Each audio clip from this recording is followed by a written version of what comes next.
ele levantou o cutelo.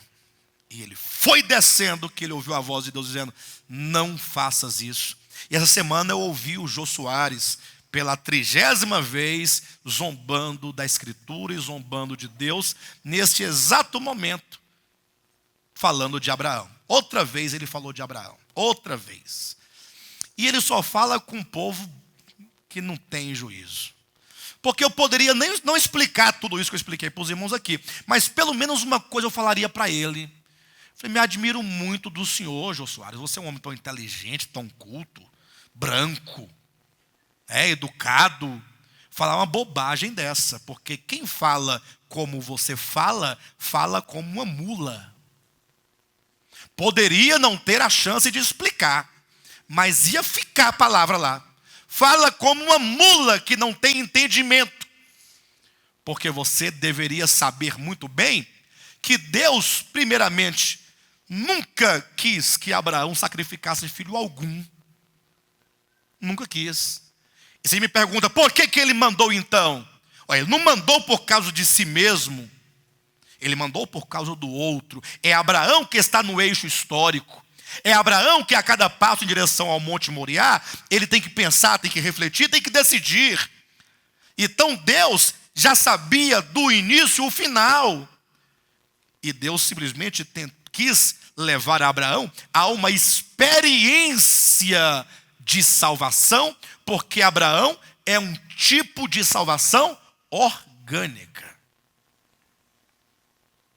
Eu um dia disse isso com um professor meu, só que ele foi falar de Jesus, que era um cara ignorante, porque foi falar da mãe de Jesus e dos irmãos dele, dizendo que não conhecia aquela senhora. Quando disse: quem é minha mãe, quem são meus irmãos? Senão aqueles que fazem a vontade do meu Pai Celestial. O professor meio ignorante, pessoa barbudo, bruto. E eu, primeiro semestre, eu falei para ele: o senhor leu isso aonde? Afinal, na Bíblia Sagrada. Eu falei: mas o senhor leu mesmo o texto ou você ouviu falar? Ele falou: não, eu li o texto. Eu falei: então, o senhor não entendeu o texto. Aí ele ficou me olhando calado. Eu falei: o senhor não leu o texto. Se leu, o senhor não entendeu. E para provar que o senhor não entendeu, me dê 15 minutos de sua aula, que eu vou provar que você não entendeu coisa nenhuma. Ele deu os 15 minutos? Nunca. Ele não é doido de perder a aula dele. Bem, por todos os efeitos, ficou lá a palavra, ó.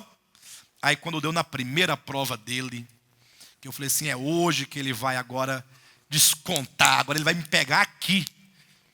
Que ele pegou, chegou no dia da prova, ele entrou, aí ele só trouxe só um pincel e um apagador. Aí todo mundo ficou aliviado, né? Ai, não vai ter prova, graças a Deus, que ele deve ter desistido, que ele não trouxe a prova. Que ele entrou e falou assim: peguem os cadernos e pode escrever em qualquer folha de qualquer caderno aí essas duas perguntas. Colocou duas questões no quadro e podem responder que isso é a prova. O professor vai ter que retirar a folha do caderno? Falou: não, pode. Aí eu vou ver a resposta. Falou: não, mas você pode olhar, não tem problema nenhum. Que começamos a procurar num caderno para cá e para lá. Cadê a resposta que não tinha? Cada pergunta era praticamente o resumo de um bimestre inteiro. Incluía tudo que eu tinha falado, que ele tinha escrito, os textos complementares, tudo. O povo ficou desesperado.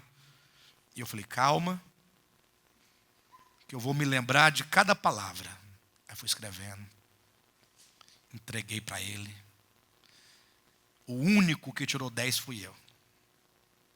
Lógico, não estou aqui trazendo nenhum tipo de orgulho, mas para dizer, este professor, embora ele seja muito contundente, mas ele foi justo.